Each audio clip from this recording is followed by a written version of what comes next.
Allí puncha ñañaykuna turikuna kunan punchami riktarikunchik mama reinao pay mirimanja imaynataq wawa uywaymanta chaynallatak imaynataq riki wawakuna paqarimun sumaq kawsananpaq paykunan willawasunchik chaymi riki tapuykusunchik pay yunpa yachaysapa sumaqta uywakurqa paypaq wawankunata. Estimados amigas y amigos, el día de hoy nos encontramos con nuestra mamita Reina. Ella nos va a contar de cómo acompañar en el proceso de parto a las mamás, asimismo también en la crianza de los hijos, ya que ella es una gran mamá que tiene gran experiencia. Mamita, por favor, preséntate ante nuestros amigos. Acá nos están viendo muchos amigos y amigas a través de este canal de Cusicha. Por favor, dinos cuál es tu nombre, a qué te dedicas y cuáles son tus aportes, ¿no? Hasta ahora. I'm Reina Paulison. I was born in Los Angeles, California, and when I was 6, my father became a missionary here to Huanta, Peru, and I grew up here in Huanta from the age of 8, and I feel more at home here than in the United States. I'm a housewife. I teach English. I teach nutrition. From the age of 21, I have been a mother, and I have 5 children. 2 of them are now 30 and 28 years old, and my only daughter is 21. She's married, has her first little baby, and so this experience can help a lot with people. Mamita, para los que tal vez no entienden el inglés, tal vez sería bueno que digas tu lugar de origen y asimismo también a qué te dedicas, ¿no? Todos esos detalles. Nací en Los Ángeles, California, Ajá. en el año 1960 y a los 6 años mis papás se inscribieron para venir a Huanta, Perú como misioneros. Y crecí desde los 8 años acá en Huanta, Perú, y me siento mucho más en casa acá en la cultura andina que en los Estados Unidos. He hecho clases de inglés de vez en cuando, también apoyo en nutrición o en crianza de los niños. Cuando la gente me pregunta, porque desde la edad de 21 años, ahora tengo 52 años, desde esa edad ya soy mamá y tengo 5 hijos y gracias a Dios se han desarrollado bien. Mis 2 hijos mayores tienen 30 años y 28 años y con las experiencias que he tenido por estos 30 años de ser madre, creo que puedo ayudar en muchos aspectos a la gente que está recién comenzando a criar sus hijos. Mamita Reina, ¿cómo ve usted la educación de los niños en la actualidad? ¿Cuáles son sus impresiones? Es un poco complicado porque tenemos ahora un desarrollo de asuntos que no teníamos hace 100 años atrás, ¿no? En la antigüedad la educación era como parte de la crianza, ¿no? Y todo venía muy naturalmente, como entre el flujo normal de la vida en el ambiente familiar. Y los niños crecían, aprendían a contar. Si los padres sabían leer, eso les compartían con sus hijos. Todo venía con una actitud muy relajada y no habían requisitos o algunas obligaciones sociales de los gobiernos. Entonces ahora vemos que todo está al revés. Los padres muchas veces están trabajando en algo que no sea agricultura, cosa que no pueden estar en la casa con sus hijos, y la educación y hasta la crianza desde años tempranos vuelve a ser algo que uno tiene que contratar empleado o empleada. Es muy triste, ¿no? Todo se ha vuelto muy diferente de lo que era hace 100 años, 150 años atrás. Ahora tenemos la educación estatal, la educación formal, y no conviene a los niños, en mi opinión. Además hay evidencias de que la educación es diseñada justamente para ¿cómo se diría?, mochar la inteligencia natural del niño, en vez de animarles a desarrollar su imaginación, su creatividad. Todos están requeridos, obligados a sentarse todos juntos de la misma forma, y se pierde la individualidad, se pierde la característica única de cada niño, ¿no? Entonces para mí no está bien, no estamos bien en la actualidad en cuanto a la educación, porque yo creo que se ha desviado mucho. Mamá, ¿qué conocimientos usted podría compartir con los padres, con todos los que desean saber sobre la educación y la crianza de los niños? Yo encuentro que fácilmente el 98% de la educación, de la formación de los niños, viene a ser autodisciplina. Si no podemos disciplinarnos a nosotros mismos, nunca jamás vamos a poder formar o dar buen ejemplo o orientar bien a los hijos y a los, bueno, sean pequeñitos o jóvenes. Con mis hijos que yo he criado, me he dado cuenta que es preciso trabajar mucho más conmigo que con ellos, y que cuando ellos ven el ejemplo y ven que yo vivo lo que enseño, entonces ellos siguen muy naturalmente a mi ejemplo. Pero es imposible decir, es como ver una filita de patitos después de su mamá. Imagínense una mamá patita que se va por acá, pero dice a sus patitos, ustedes no me sigan a mí. Muchos padres de familia hacen eso exactamente. No viven lo que dicen que deberían hacer los hijos. Entonces los hijos crecen confundidos, dudosos, sienten en su instinto, en su naturaleza, sienten que los padres le están engañando, porque si uno dice, no deberías fumar, pero por ahí está fumando, no deberías ver fotos de mujeres, pero por ahí el hijo encuentra que cualquier cosa que los padres dicen, pero el niño se da cuenta que hay hipocresía o inconsistencia, entonces ya falló, ya se quebró la confianza y ya no va a haber capacidad de guiar a ese joven o niño.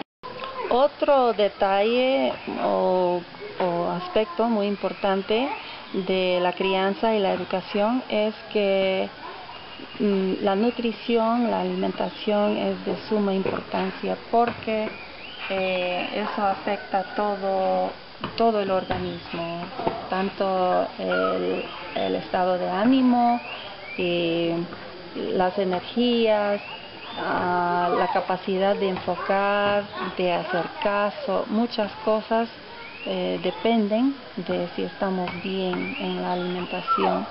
Y los padres de familia en eso también tendrían que aplicar una autodisciplina muy fuerte. Es importante que los padres se apliquen a buscar una alimentación que les ayude a una salud integral, en vez de siempre estar corriendo para comprar remedios para tal y cual. Y en los niños pequeños especialmente hay que tener mucho cuidado de que no estén consumiendo muchas golosinas, cosas que van a trabajar en contra de su organismo que está en mero desarrollo. Animen a sus hijos a comer más saludablemente, más verduras, más menestras, más carnes sanas, evitar los productos artificiales. Tienen que buscar ellos mismos a cambiar si tienen costumbres malas en la alimentación para que sus hijos puedan seguir esa nueva costumbre mejorada. Hay muchas pautas, pero yo creo que lo más fácil de cambiar una alimentación moderna en una alimentación más sana, más integral, es recordar cómo comían nuestros abuelos, bisabuelos y más atrás, claro. Los procesos químicos que ahora estamos bajo diluvio, ¿no?, de productos que ya básicamente no tienen valor alimenticio por tanto proceso. Entonces eso también es importante porque los niños no pueden crecer bien, desarrollar y todo si están con mal alimento y si pasan con mala gana porque su organismo no tiene buena defensa, buena nutrición. Entonces es muy triste ver un niño, por ejemplo, que se tira al suelo con un berrinche porque quiere su golosina y los padres se lo dan porque están quedando avergonzados, ¿no? Pero esa misma golosina casi siempre tiene colorantes químicos, tiene la forma dulce de Ajinomoto, que es un veneno. Entonces esa cosa, cuando entra al organismo de un pequeño, ya vuelve como una droga y el niño ya pierde toda capacidad de enfocar, de concentrar, de hacer caso, básicamente ya es como un drogadito, ¿no? Un drogado que ya no puede funcionar de una forma normal. Y eso es muy triste porque ahí cuando ya no hace caso, ya le pegan los papás o los hermanos mayores porque no se ha portado bien.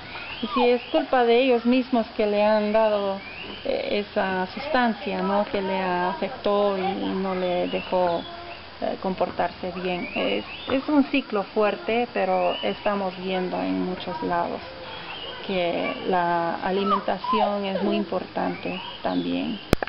Mamita Reina, en su enfoque de crianza y educación en los niños, es importante el parto en casa, y esto, por ejemplo, muchas de las familias siempre temen, ¿no?, de que va a haber riesgos y todo ello.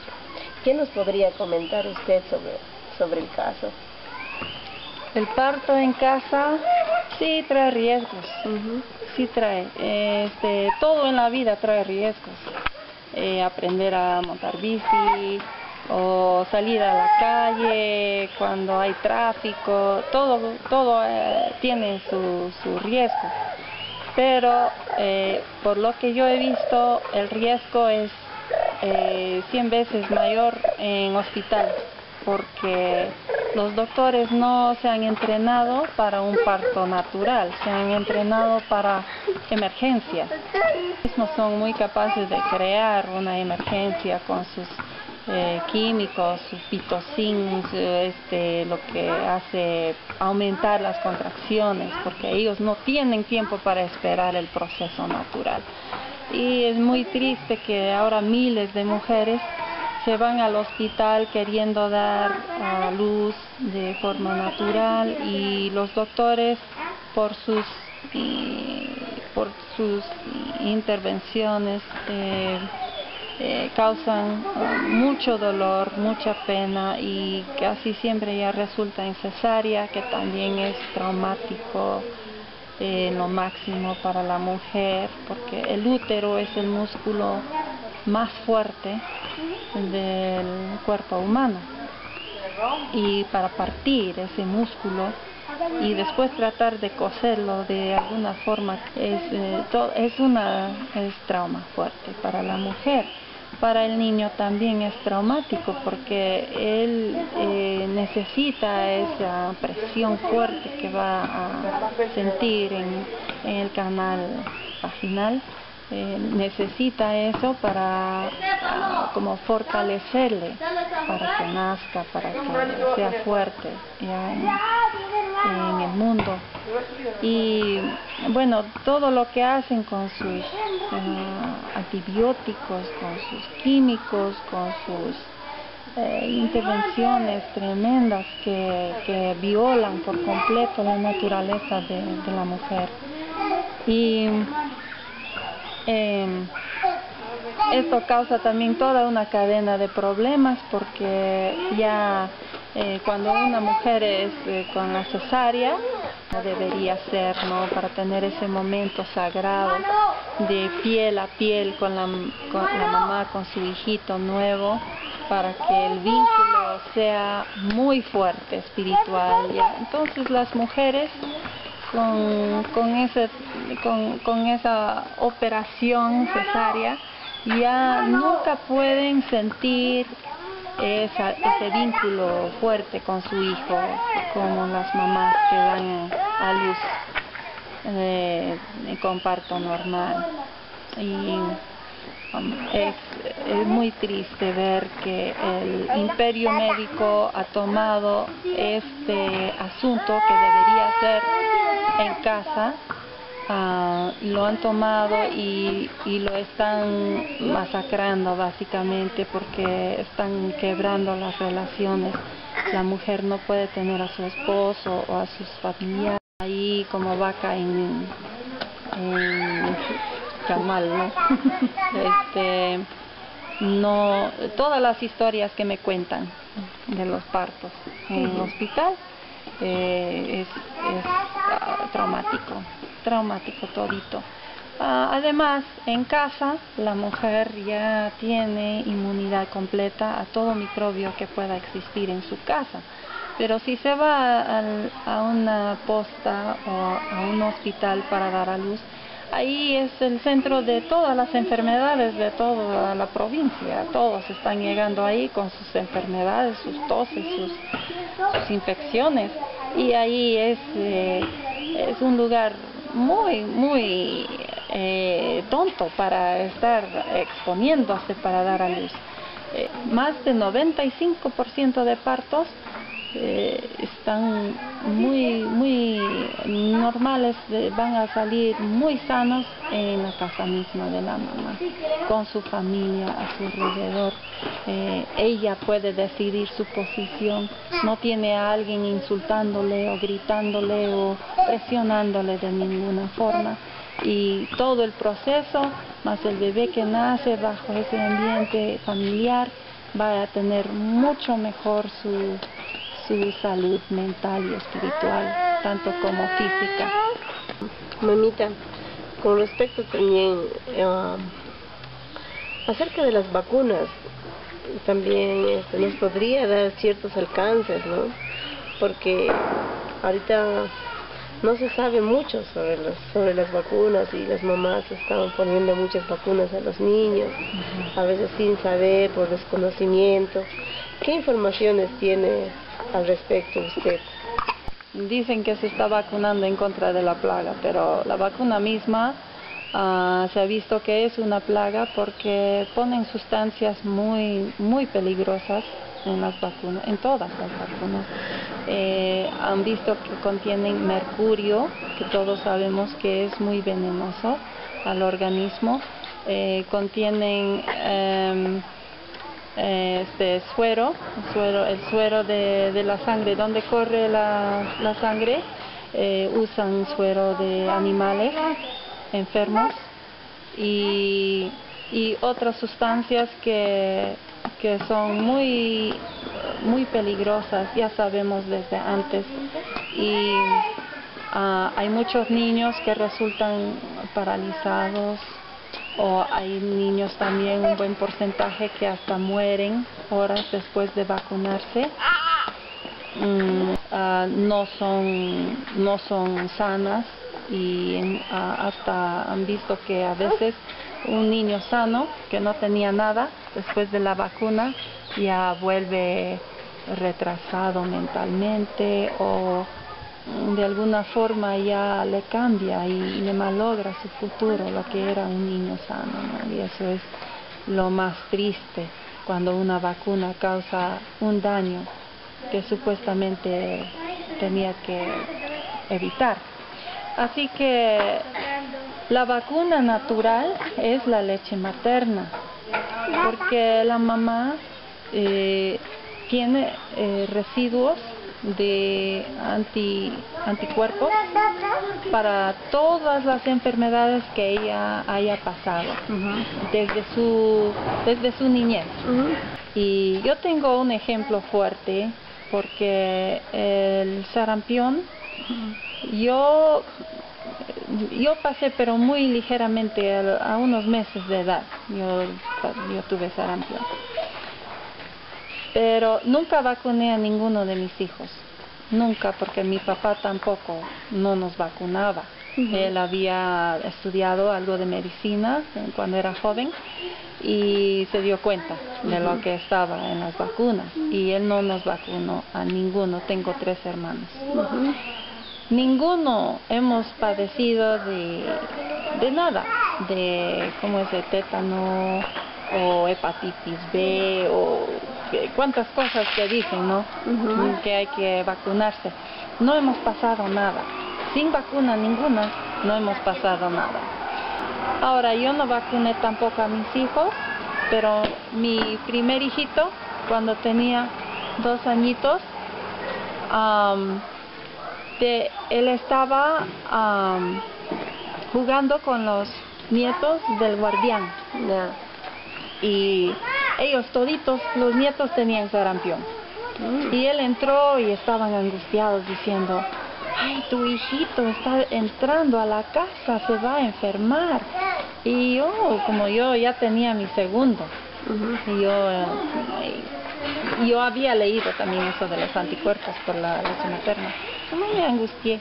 Nunca le tocó ni una fiebre, ni una manchita, nada. Aunque él entraba todos los días para jugar con los chicos mientras estaban pasando lo peor de su sarampión.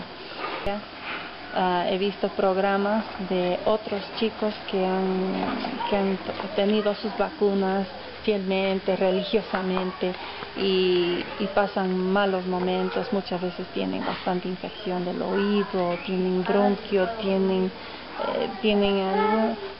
mi hija conoce a un chico en Huamanga que no puede caminar, y estaba completamente normal hasta que le estaban vacunando, y ahora se arrastra los pies nomás. Tiene 8 o 9 añitos y todavía está gateando.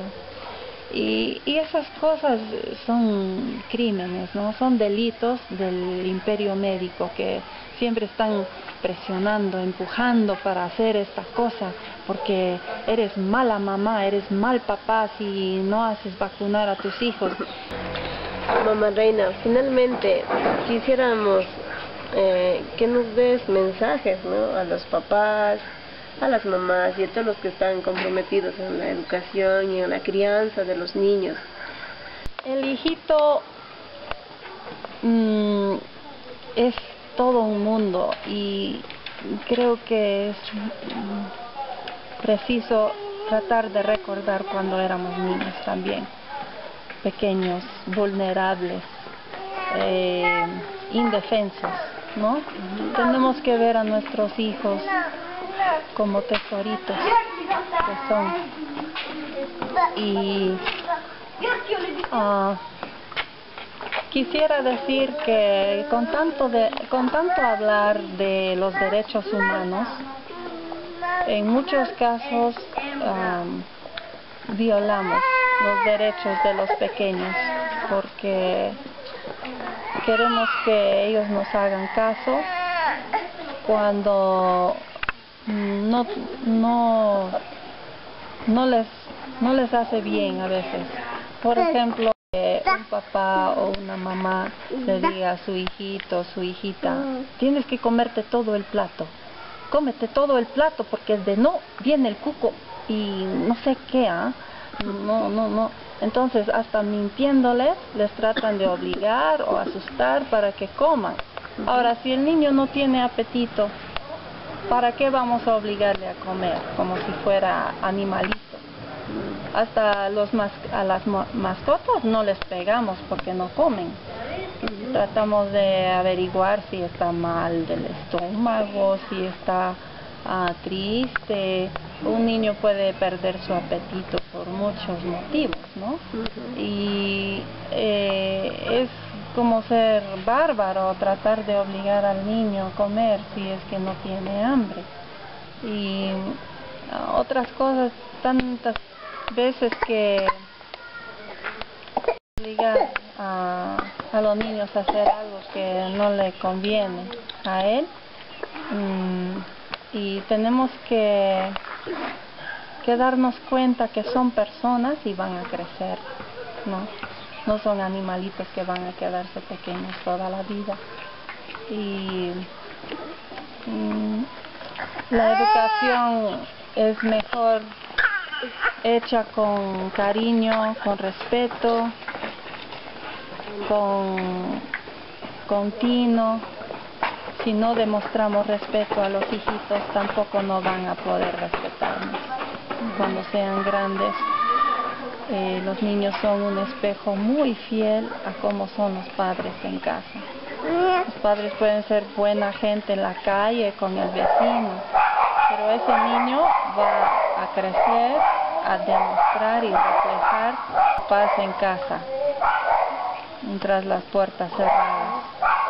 Y tenemos que tomar en cuenta el futuro, ¿no? En todo ese caso tenemos que ser conscientes.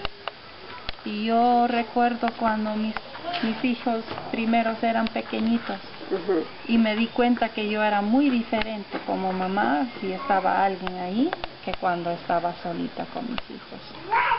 Y me dio una pena porque me di cuenta, no soy la misma persona. Quiere decir que la persona real que soy yo es la que no tiene nadie que me vea como soy con mis hijos indefensos. Dios me ve, pero como yo no le veo a Dios, entonces no lo tomo tan en serio. Pero si hay otra persona humana en el cuarto o en la casa conmigo, ya soy otra. Y eso me comenzó a empujar a cambiarme desde fondo, ¿no? Porque hay un dicho también de Abraham Lincoln, dijo: casi todo hombre puede aguantar adversidades, dificultades, pero si de veras quieres probar su carácter, dale poder. Y como nosotros tenemos un poder total sobre nuestros hijitos pequeños indefensos, ahí es cuando sale nuestro carácter real. Así que tenemos que trabajar, como digo, el 98% de la crianza, de la formación correcta de los hijos es autoformación, autodisciplina, autocontrol. Y eso es un proceso largo, muy precioso, y hay que cuidarlos como una plantita exótica. Una plantita exótica que tiene sus necesidades únicas, sus gustos únicos. Todo del niño es una hechura especial, y tenemos que llegar a conocer esa criatura de todo corazón tenemos que conocerle para formarle bien. Mamita, muchísimas gracias por estos alcances. Estoy muy feliz porque a través de ti van a conocer otras mamás también estas experiencias y sus palabras, ¿no? Espero que les sirva, pero a mí personalmente me ha servido muchísimo sus consejos y estoy muy contenta, ¿no?, de que realmente se pueda tomar en cuenta y saber escuchar, ¿no? Es lo más importante, y poner en práctica. Espero que los papás sean conscientes de sus palabras y espero que no sea demasiado tarde para todo esto, ¿sí? Y también quisiera decir algo muy pequeñito, es que estoy muy agradecida, ¿no?, porque ha guiado mucho el tema de la crianza, en especial con mi bebé, ¿no? Está sano, no se ha enfermado, ¿no? Le ha dado por ahí de vez en cuando alguna gripe, pero no ha sido muy intensa esta enfermedad, y también hemos tenido mucho cuidado en su nutrición del bebé, ¿no? Entonces lo que usted ha dicho se comprueba, ¿no? Y no es que se esté hablando en el aire, entonces hay un sustento. Muchísimas gracias por todo. Ha sido un gustazo. Sí. Doy gracias a Dios por tener en mi vida y poder compartir. Okay. Sí, mamá. Ay, igual ya.